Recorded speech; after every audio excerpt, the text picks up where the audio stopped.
Choosing the right business address is essential to the success of any startup business. If an entrepreneur does not want to use their home address as their business address, then they can always use what's called a virtual business address or even a virtual office. In today's video, I am going to talk to you about the differences between a virtual business address versus a virtual office and which one is best in which scenario. Hi, my name is Andrew. I'm the managing attorney here at Freedom Through Business, where we help entrepreneurs just like you start your businesses, grow your businesses while staying legally compliant. The purpose of these videos are to provide you with as much clarity and guidance in the beginning stages of starting a business. So if you haven't already, please make sure you hit the like, subscribe, as well as the bell notification so you don't miss out on any future videos. These videos are for educational purposes only, and so make sure you speak with a professional prior to doing anything. With that side note out of the way, let's go ahead and talk about the differences between a virtual business address and a virtual office, and which one is best. Let's go ahead and start by talking about the pros and cons associated with a virtual business address. So the first pro of having a virtual business address is that although it is a monthly fee, it's one of the lowest fees one is going to have to pay for a business address. The price for a virtual business address can range anywhere from approximately $10 to $20 per month, depending on the business address provider. The second pro of using a virtual business address is the fact that it meets all of the requirements. If an entrepreneur is looking to start an LLC or even a corporation, they're going to need to choose a business address. That is one of the first requirements. A virtual business address meets that requirement. And the third pro of a virtual business address is the fact that virtual business addresses do have the ability to forward mail to the appropriate address. And the fourth pro of a virtual business address is if you are a non-US citizen and you have no US presence, then registering a virtual business address will give you US presence, because when registering a virtual business address, you're able to register the business address in a specific state of your choice. For example, if you want to be able to have some sort of presence in California, then an entrepreneur can go ahead and look into registering a virtual business address in the state of California. Typically, virtual business address providers allow their clients to choose what city or county they want their virtual business address to be at. Additionally, an entrepreneur would be able to use their virtual business address on their own personal website.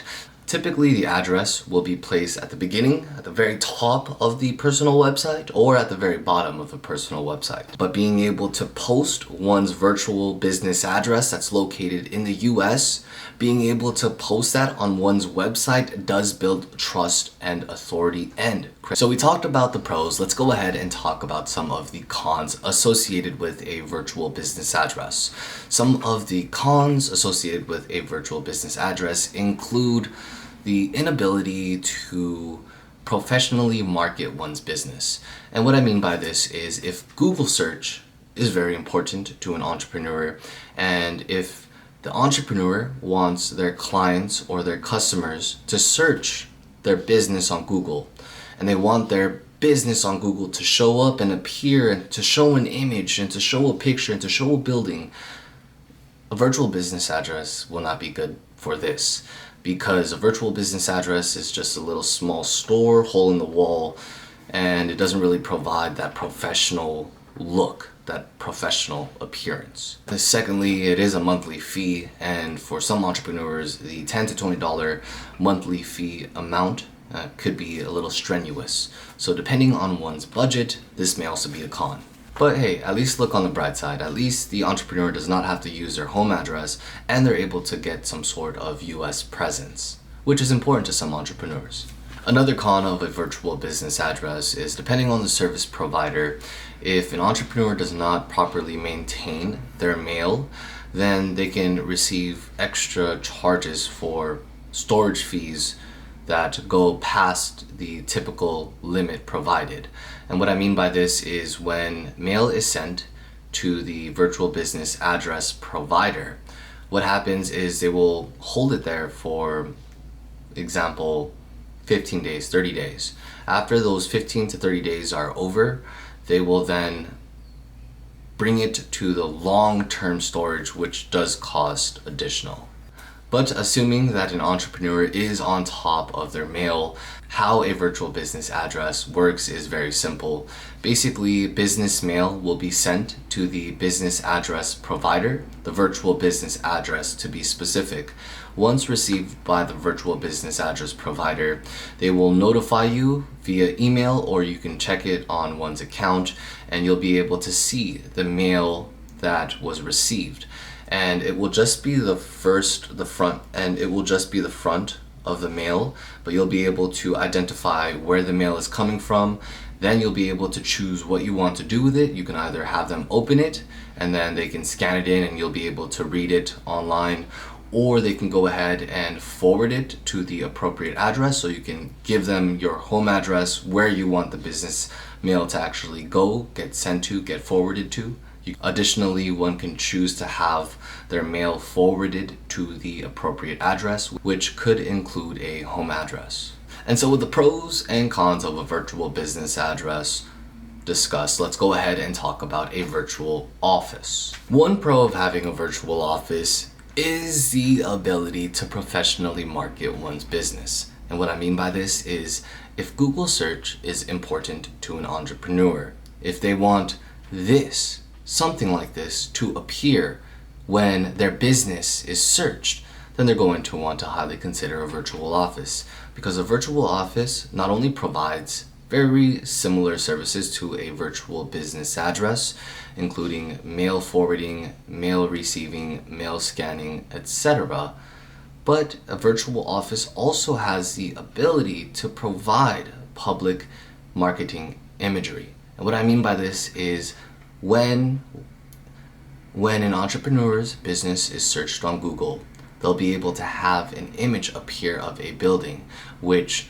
provides and builds credibility, provides a US presence to non-US citizens, and again, it meets all of their requirements. This is one of the greatest advantages of having a virtual office. However, for a majority of entrepreneurs, this won't be necessary, so a virtual business address will be just fine. Now, the con of a virtual office is, because there are a bit more features, such as being able to publicly market one's business, publicly display one's business on Google search, etc.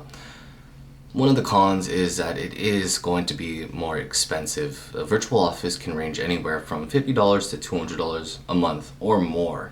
And so if an entrepreneur is on a budget and their budget is quite tight, then they are going to want to avoid a virtual office for now, but maybe they'll eventually want to make some changes in the future, which they're able to do through an amendment.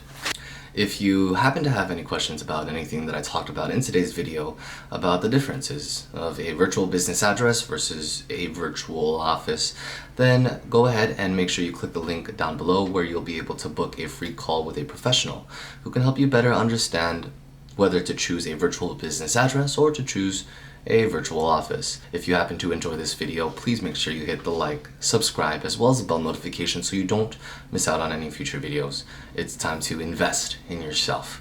It's time to rise.